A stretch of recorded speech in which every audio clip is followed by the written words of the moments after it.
IFM News. Samantala, dinagsa ng mga rush buyers ang Kawayan City Fireworks Center kahapon, December 31, ilang oras bago ang pagsalubong ng bagong taon. Ayon kay Ginoong Alvin, isa sa mga mamimili, nakagawian na umano ng kanilang pamilya ang gumamit ng paputok tuwing bagong taon dahil sa paniniwalang pantabo ito ng malas at pampaswerte sa pagpasok ng bagong taon. Gayunpaman, sinabi niya na dapat mas maaga sana siyang bumili ng paputok dahil napilitan ito makipagsiksikan sa pareho nitong rush buyer dahil upang matagalan siya sa lugar. Katulad noong mga nakarang taon, pinakamabili pa rin ang mga pangmasang paputok tulad ng kwitis at fountain.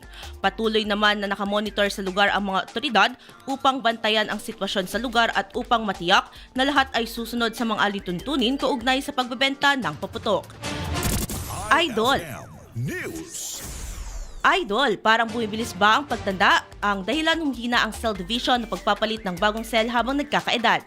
Natutuyo ang balat dahil sa paghina ng elasticity. Para mapigilan ito, mag-DTX 500 na. Pinaparami ang cell regulators gaya ng retinols, peptides at growth factors para sa collagen metabolism and production. Sa DTX 500, hindi lang balat mo ang magiging makinis kundi ang selula ng iyong buong katawan. Para maging healthy, mag-DTX 500 palagi. IFM News.